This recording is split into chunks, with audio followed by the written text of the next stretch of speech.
Protagonistas del Comic.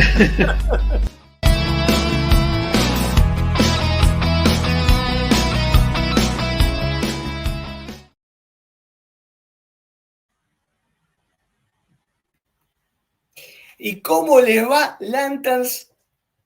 Estoy que no puedo más. Yo voy a presentar ya al señor Mario Luzuriaga porque estoy que exploto de la emoción. Yo Es no puedo una cosa... más. Me lo como entero. Señoras, a partir de ahora, como siempre les digo, vamos a hablar en inglés para que el invitado pueda entendernos y pueda comunicarse con nosotros. Así que a partir de ahora vamos a hablar con el señor responsable de esto y de eso que tiene Mario. Nada más y nada menos que el señor Mr. Marv Wolfman. Hello, Hi there. Mr. Wolfman. Hi. Thank you, sir. Welcome to the channel, my friend's channel. I'm glad to be here. So, sir, how you got into comics? How did? Well, I've been a comics As a fan, I say. As a fan. I've been a comics reader since I was about 4 or 5. When I was a kid, my friend and I used to watch a TV show called Howdy Doody, which was a kid show. And at the end of the show, normally we would get up, because there weren't remote controls back then. We'd get up and change the channel to another channel. But for some reason, we didn't get up this time. And the show that was right after the one we were watching was The Adventures of Superman, which we had never seen before. And needless to say, we did not switch channels after that. We saw it, it was great, and at the end, it said Superman's based on a character from the comic books or something. And we immediately got up. We were about 6 or 7, walked to the corner where there was a newsstand, and bought our first comic books, first Superman comics. So that's how I got into comics. Oh my God. It's amazing, sir. And do you remember what was the number of that publication? I really wish. I've been trying to figure it out. I figured if I watched the Superman videotapes, maybe I would remember what it is. But to this date, I haven't been able to figure it out. Oh. And was Superman your favorite hero as a child, or there were other ones? First of all, there weren't a lot of superhero comic books back then. We're talking about early 1950s. So it just wasn't something that you had a lot of choice in. At DC, there was Superman, Batman, Wonder Woman, and Blackhawks. And that was it. Oh. And Superman was my favorite of those. And like us, because we love. And speaking of Superman, how you got the job for Superman? Because you were an editor then, or it was after writing Superman that you become an editor? Well, I'd written Superman almost from the beginning. So I was just starting out, and I did a Tales of Krypton story or something like that. The short stories were something they always were looking for people to do. Then I left DC and went to Marvel. And at Marvel, I worked on Spiderman and Fantastic Four and Tomb of Dracula and things of that sort. Then I came back to DC in 1980 and became a writer, got through various things. I became the writer of Adventures of Superman, the brand new book. And it was, so I wrote that and I wrote some others. So I was I had already been the editor-in-chief at Marvel when I came back to DC, but I had written a couple of Superman family stories even before then in the late 1960s. Oh, and you had the chance to work with Jerry Orway in Adventures of Superman. That most people, I don't know if you know that, if you know this, but most people love more Adventures of Superman or liked more Adventures of Superman than John Barnes ran. Well, I appreciate that. I really love the Superman character. I love writing him, and I always think that I do some of my best work when I'm writing a Superman story. So thank you.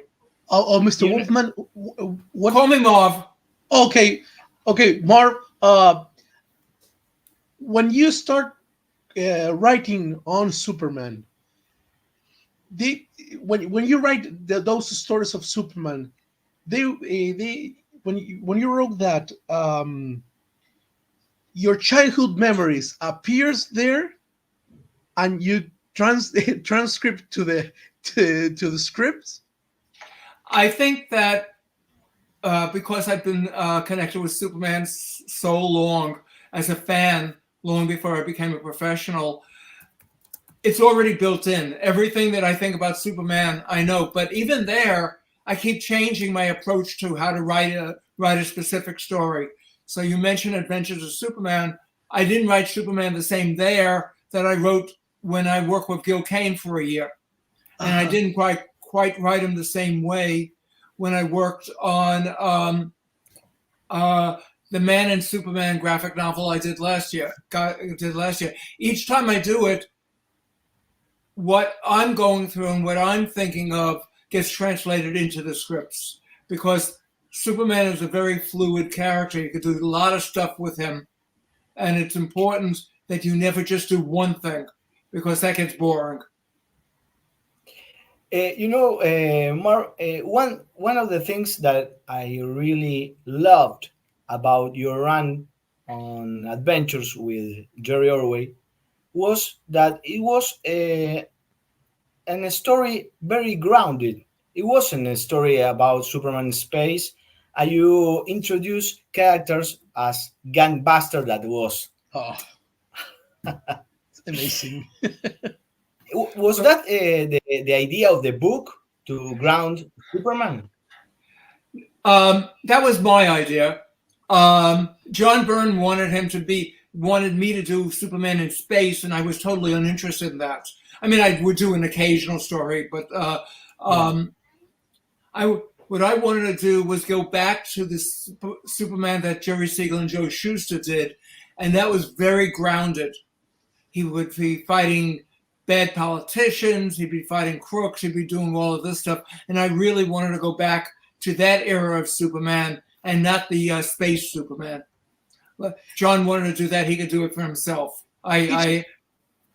Sorry, Marv. It's most interesting, that kind of stories, because in the space, when I read some Superman stuff in space, it's very boring, because I associate the space stories to another characters. For instance, Green Lantern. So the Superman grounded stories are the best. Well, I think when you're doing Superman, you can do space stories, of course, and if you have the right one, you should definitely do that. But I really wanted to just ground the character on Earth. Because we hadn't seen that in so long. I didn't want to do the type of story that we had been watching for the last years, so I purposely avoided doing those and just did the very grounded Superman stories.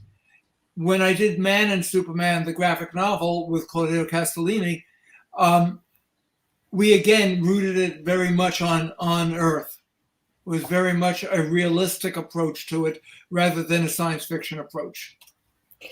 And doing so, you had the chance to do something that I really love, that you did in other comic books.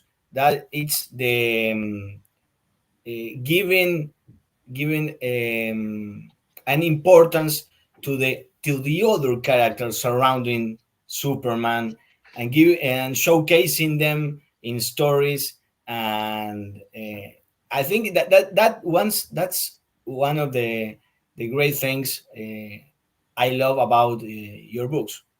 Thank you. I'm a firm believer of having a supporting cast because they're the ones who ground your character. Otherwise, he's only thinking about superhero stuff. And if you're talking about real characters, they should have friends. They should know people. They should have relatives. They should have ordinary people needs. Of course. And you did so with the other stories and other characters between the years, because we can read a lot of your books or your work. You put that thing on the stories. Well, as I say, I believe in grounding the characters as much as possible, and by having a supporting cast, you're doing that. Yeah, right. Also, one of the things I would like to ask you is, there were in your plans, or was in your plans doing this thing to Superman that, I don't know, that he got stressed and killed because he killed the villains of the Phantom Zone and then became Blockbuster? Was that your idea, or was Roger Stern's? Having Superman kill somebody, I would never have done that.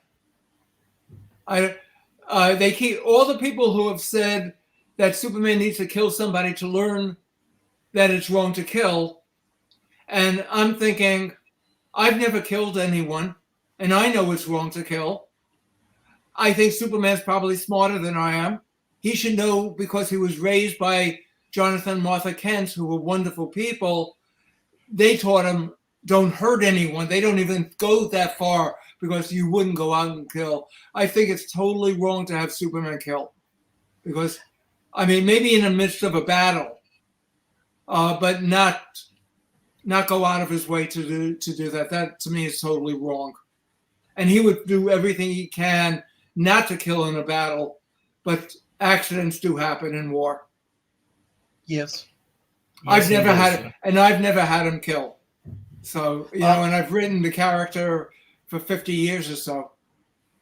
Marv, when talking about the Superman universe, you know, all the characters, and did you enjoy writing a character like Lex Luthor? Because he's a businessman, he's a scientist, he's president. I don't know, what kind of Lex Luthor do you enjoy most?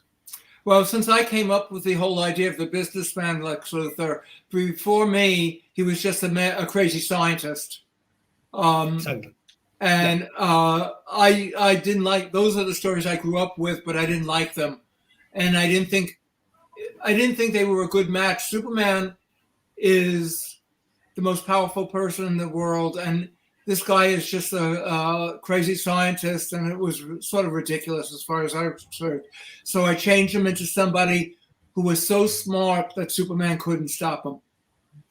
He was smarter than Superman by far. Superman's main power is his strength. And you can't punch out Luthor because you kill him. Yes. So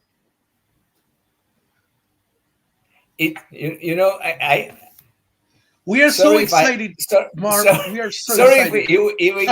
If we go, if we don't speak sometimes, but we're so thrilled to speak with you and to hear your stories, sir. Well, thank you. Another great era that most people always remember, and especially me as a Titans fan, was the Teen Titans, the new Teen Titans, Teen Titans that you and Mr. George Perez start this run, and it went for I think it was 140 issues at least. I'm sorry? Can you repeat that, please? Yes, it was a long run, and it was like 140 issues, I think. I think it was probably closer to 100. Because George and I did about 50 or 60 issues of the regular Titans book. Then we did a lot of other things. And something that most people always think about the Teen Titans. Why changing the team and including new members as Starfire, Cyborg, Changeling. Changeling was in Doom Patrol, sorry.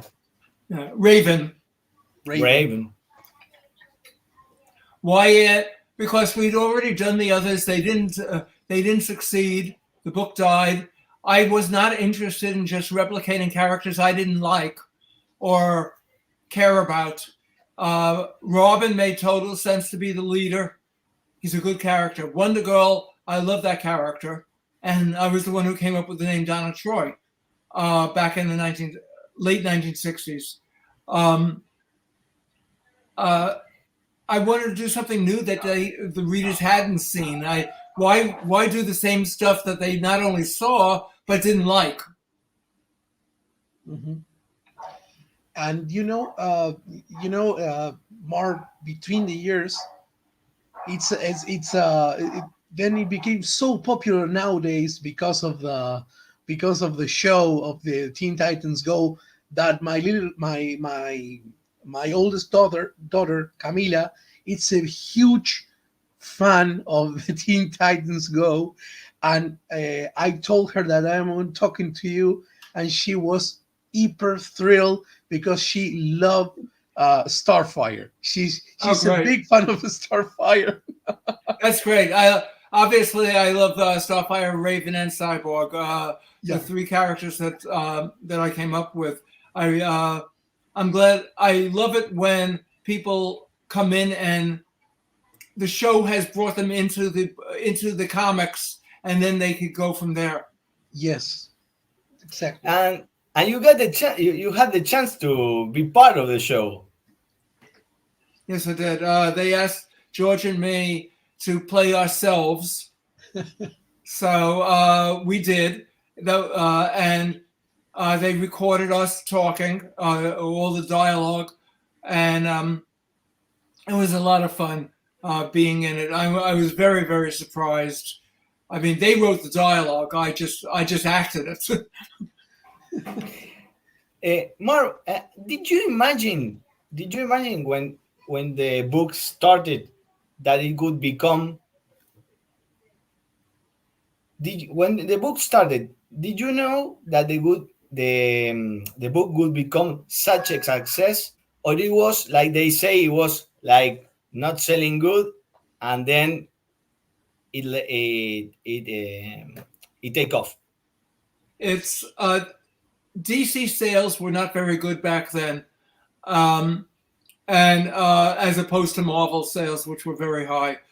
So George and I made a decision. We thought that ultimately the book wouldn't sell because DC was having problems selling comics, but we probably get almost a year of stuff. So why don't we do exactly the way we always wanted to see the comics done? Don't do it the way everyone else do it our own way. And we were happy that we were surprised the book succeeded. Yes, I was totally surprised how popular it became, because it just proved that there were plenty of people out there who still loved good comics and good DC comics. Marv, my question is, because the team is amazing. You have a lot of big characters, but they need a big charismatic villain. Characters. Because It's a charismatic, of course. Everyone it's fun, but they need a big bad villain, a big one like Deathstroke. How was putting that guy in that universe, because he's really an exterminator. So a Terminator. So how was planning to do that kind of character, because we love it? Well, so do I, obviously. The character came to me instant, which is very rare. But the whole character came to me right away in one thing, and I just loved writing him. He was a great character because he was not like your typical villain. But then we also had Trigon and Brother Blood and a bunch of other villains as well. Yeah, the Hive that it's something that they are using a lot lately. Oh, great! But, yeah, go ahead. No, sorry. No, I have nothing. About Deathstroke, it's an incredible character, but this the last couple of years, it was like the ultimate villain for a lot of characters. Did you imagine that that Deathstroke would become such a badass character for the whole DC universe? Well, as I say, you have no idea. I can know that I really like a character. That sometimes I create characters I don't think worked, and I don't like. But I knew Deathstroke was a good character. But the thing is, that doesn't mean that the readers would think he's a good character. So I had no idea if he'd be a success or not. I just knew that I liked him. And that's why we introduced him in the second issue, but we hinted at him in the first. So I knew all about that. I knew where he was going. I knew what we would do with him. But you don't know how the readers are going to take a character. Fortunately, they seem to have liked him. A lot. A lot. For the first time here in Argentina, you know that, Kyle, that they're going to publish the first series of Deathstroke. Really? Yeah, that's great. Yeah. I really like those because they're not even the Deathstroke that appeared in the comics in Titans. I really like making him far more of a mercenary. Yeah, well, that's something that also has your touch on this supporting character showcasing Major Wintergreen, Rose.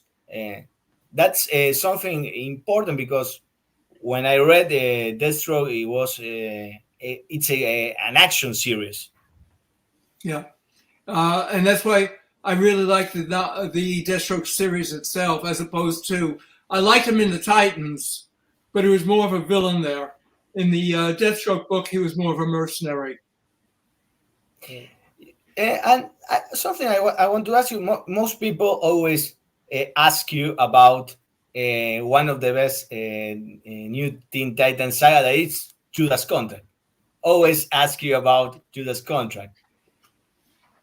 Yeah, I wish they'd go some of the other books. We had other good stories too. Yeah, for example, Total Chaos. Do you remember? Who? I didn't hear it. Total Chaos. Yeah, barely remember it. It was this story about the son of about the Teen Titans coming from the future to kill Donna Troy. Oh, right, yeah. Sort of I remember, but I don't remember much about it for some reason. I don't know why. And what's your favorite Teen Titans story, taking aside Judas Contract? It's an issue, I think it's issue 18. It's called A Pretty Girl is Like a Malady. And it features the Russian Starfire character, who we renamed Red Star. That's my favorite individual Titan story. Oh, Followed very closely behind by who is Donna Troy. Oh, I recently got that number about Donna Troy. Who is Donna Troy? I love it. That's a blockbuster issue. It's a lovely issue. It got a lot of it feels like a lot of love for a character. feels like a lot of work for the character. Yeah, no, I love those stories, but as a single standalone story, I really like The Pretty Girl Is Like a Malady. I think it has a real powerful story. Mm-hmm. And would you return to write the Teen Titans today with today's comics? I don't know. I did it for, I think, 18 years, 17 years, something like that. I'd like to write the individual characters, but I'm not sure if I'd want to do this team up and do that. Because if I had to, if somebody said, we'd like you to do it or whatever, and if I came up with a story that I'd want to tell, but the Titans was really about a continuity. It was stories that it built up over time and years, and you can't do that with a one-shot story. So I'd like to write an individual Raven story, which I did. I did 3 different Raven miniseries. I'd like to write a Starfire, which we've never done. I'd like to write we've done several Cyborgs, and he has a series right now. And another DC character, another one. What about it? I'm not sure what you're asking. If you leave the Titans, leave the Titans. If you have to write a character of DC, which will write, or you wish to write? Oh boy. Besides Superman, because I always like writing him, and I always want to write him. Oh God, I'm having trouble thinking of some stuff. Maybe Adam Strange and Deadman. Adam Strange and Deadman. Those are the 2. Oh. I would be love to see Adam Strange from Marv Wolfman. He's a huge fan. Marv, he's a huge fan of Adam Strange. Yeah, but after what Tom King did, which was brilliant, I really loved Tom's story. I don't know if I could really match that. So, because I thought he did a brilliant job. I think every writer has its own style and his own fan base, Yeah. Also, I would like to ask you about all the repercussion that the Titans had lately with TV shows, with animation shows. What do you think of all this repercussion, and how do you feel about this, about seeing your creations in action, in live action, for example? I like it. I'm somebody who feels that for the most part, Hollywood's done a pretty decent job. I love Teen Titans, the cartoon show.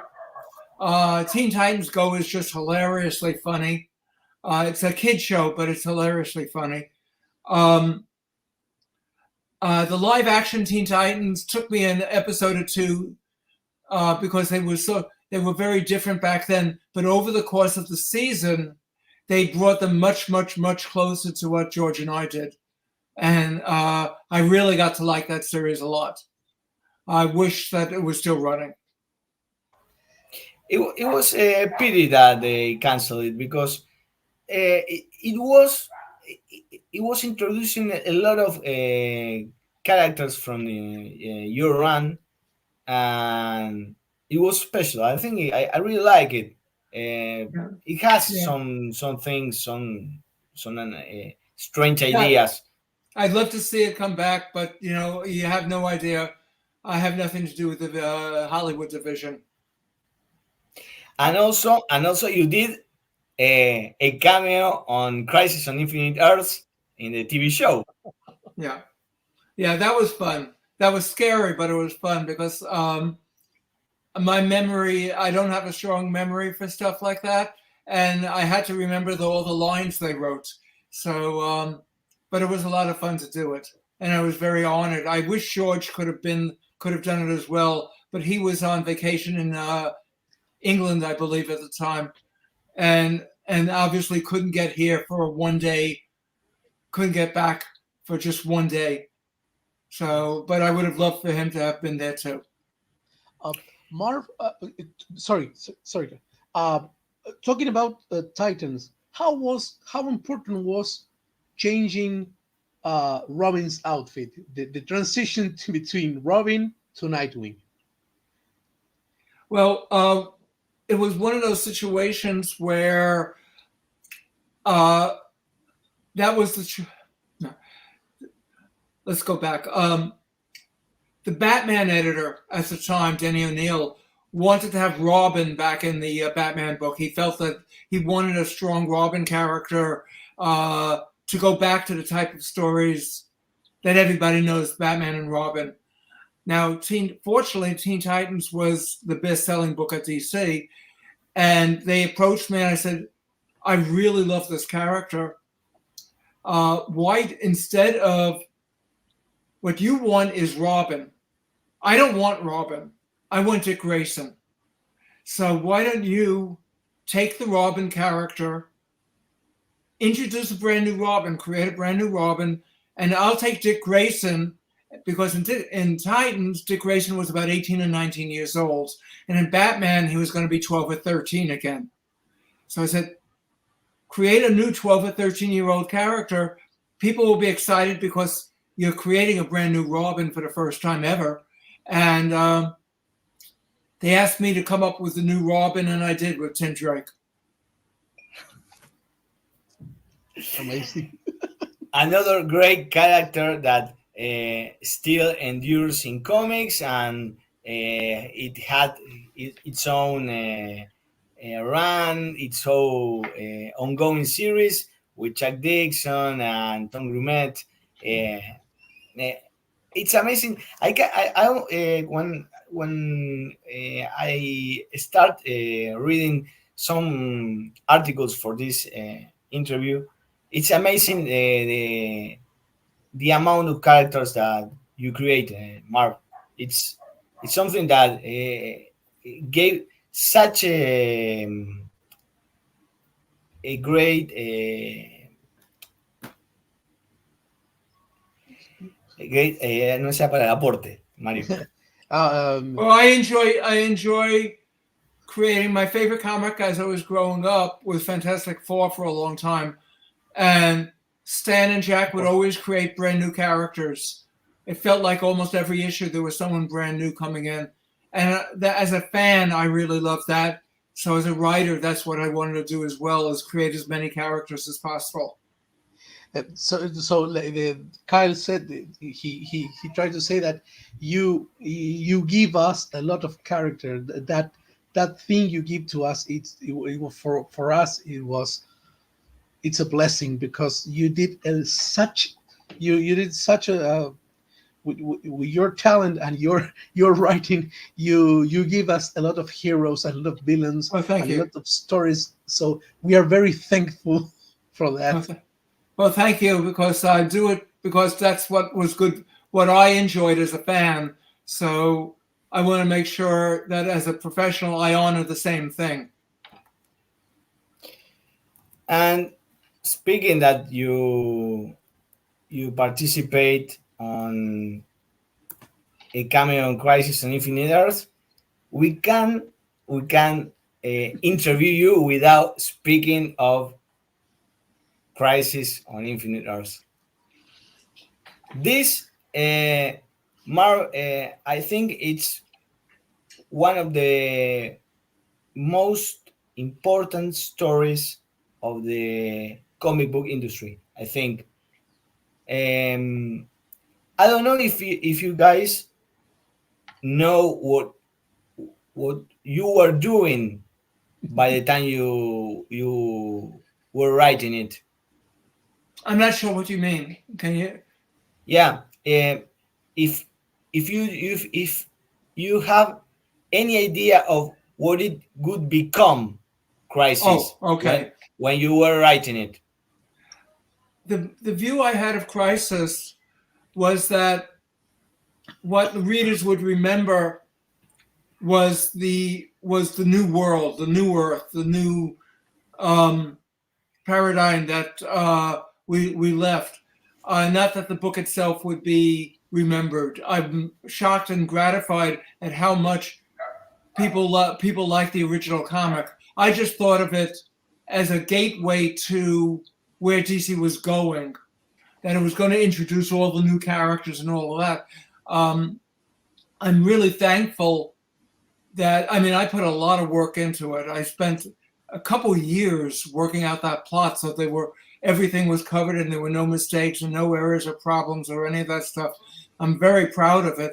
I just didn't know that the fans would be interested in that as opposed to where DC was going. It turns out that Crisis seems to be much more of a destination for the fans than the new DCU at the time.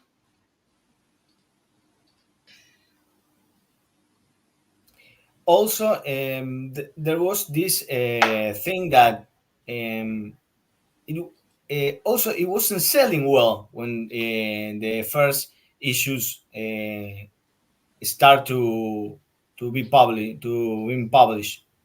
Was that the case, or it was an instant success?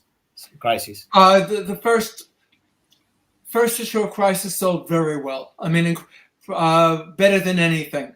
Better than anyone expected, because nobody had ever done it before.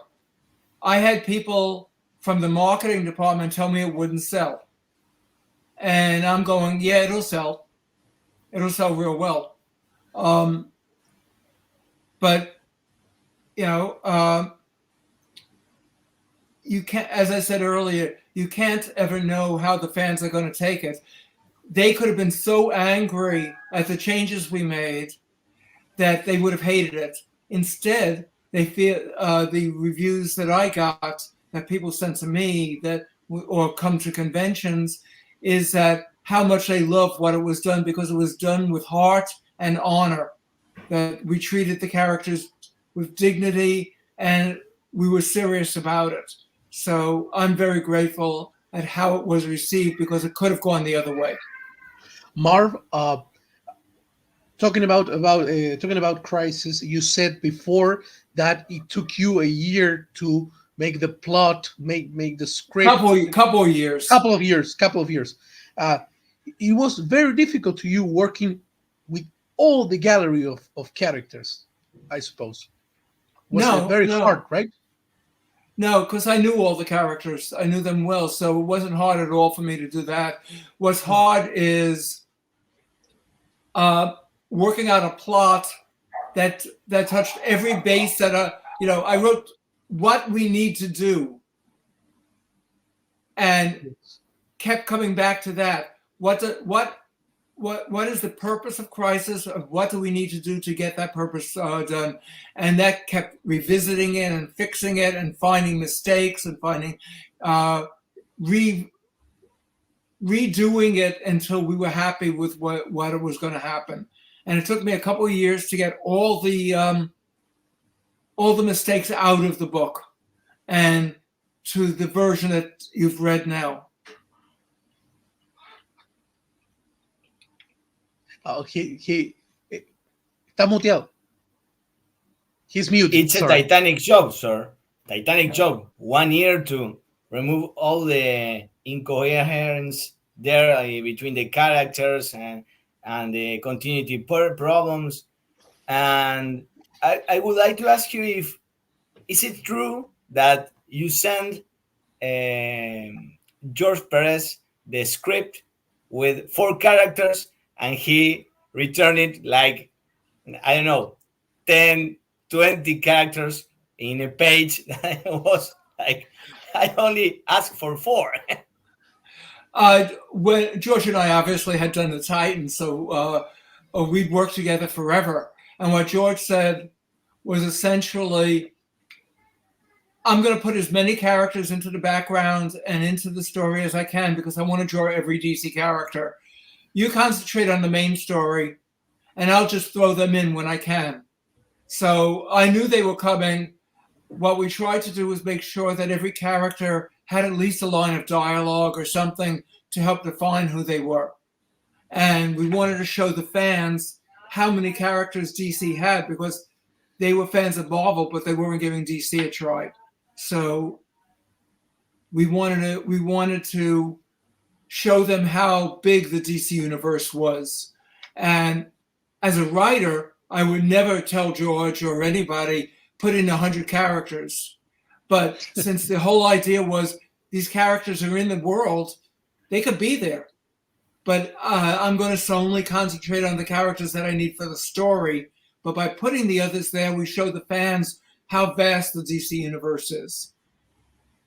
And he did an amazing job, because it's incredible how many characters are showcased in every page. It's incredible. Yeah. Nobody but George could have drawn that. Nobody, sir. Nobody, sir. And why do you think Crisis is such an enduring event? Why it's done before other events that DC or Marvel has? I think the fact that I took the time to do it right. I think it's simple as that. The story worked because I took the time. I didn't rush it out. Like, I have to get the next book in this time. We took the time we needed to do the book the right way. Mm-hmm. And also you create, for me, reading the story, new characters that are or not so new characters, like Harbinger, the Monitor, or Paria, are amazing because they have those characters really suffer this crisis, right? And it's amazing that. Thank you. Try to do the best we can. You know. And you did a hell of a job, because today it's still printing. As I told you, as we told you before, coming live, it's printing right now in Argentina. Again, Crisis on Infinite Earths, and it's a classic that never gets old. It's no. I mean, you can't see it, but up there is the poster of the cover of Crisis 1 and 2 that Alex Ross sent to me. It's a frame. Let's see if I could show. Oh, okay. Oh, look at that! Oh, amazing! Yes, this cover. What a lovely present, sir. Yeah. He came in the mail one day, and I couldn't believe it. And there was one of the prologues you wrote from the introductions. You wrote from one of the editions of Crisis. I don't remember which one, but it was said that people always ask you about the death of Supergirl and the Flash, but one of the things that you mentioned in one of those introductions was that you left a door open for the Flash. Yeah, which was that door? We never spotted. No, but at this point, it's irrelevant. I hate to say it, because it worked when I wrote it back in 1985, but it's a whole different universe now, so it would have absolutely no impact. And I don't even remember all of it because I never did it. You know, if I had done it, at least you could see it. But not having done it, I just haven't thought about it. I'm sorry. Oh, no. It's okay.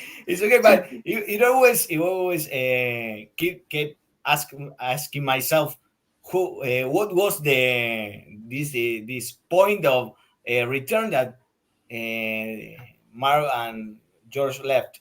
It was very complex, and I don't remember all of it because it was really complex. But sorry about that. We always tell this story about the Flash. Let's tell him the story, right? I don't have the issue here. Ah, do you have the issue? Oh, it's simple, and it's very short. The story here in Argentina after crisis, they start publishing all the new series, Man of Steel, Batman Year One, etc. With problems with copyrights and things about publishing, they couldn't publish the Flash, the name The Flash, because a gossip magazine was called Flash. So in Argentina, they changed the name of Flash, call him Flushman. Call him what? Flushman. Flushman, Okay. like the like what you put the bottom of the bathroom. Flushman. Okay. Also, did you know that here in Argentina, when the Batman and Robin series from Adam West came up, they had another names for Bruce Wayne and Dick Grayson. Dick Grayson was Ricardo Tapia. Tapia? Yes. Does that Ricardo mean it? Tapia. Does that mean anything? No, Tapia it's I a don't know. last name. A last name. Okay, Ricardo's Richard, so that's okay. Yeah. I don't know why Grayson become Tapia, and Bruce Wayne was Bruno Diaz. Yeah, I never understand these things. That's why I only write comics. I don't know. You know. You know, and many other names for the alter egos. You know, there's a lot of alter egos names here in the Spanish versions, like another one. Mr. Wolfman, to finishing the interview, I don't want to bother you more than necessary. What can you tell us? What can you tell the Argentinian comic book readers about Crisis? In order to read it, to don't fear the huge event, the huge amount of knowledge that maybe one needs to read it. I wrote the book with the concept that people who had the Marvel readers and other people who had never read a DC comic, I was going to put in hundreds of characters, and yet you would understand it. You would understand who they were, and hopefully that means that people won't be so intimidated about trying to read this book, because over the course of visuals they'll learn all the characters and figure it all out without any problem. So read the comic book. Don't fear the book. Don't fear the comic book. Yeah, don't worry that there are so many. You'll figure it out. Now I remember a question that I always wondered if it was you that came up with the worlds will die, worlds will live, and the DC universe will never be the same. Was that your idea?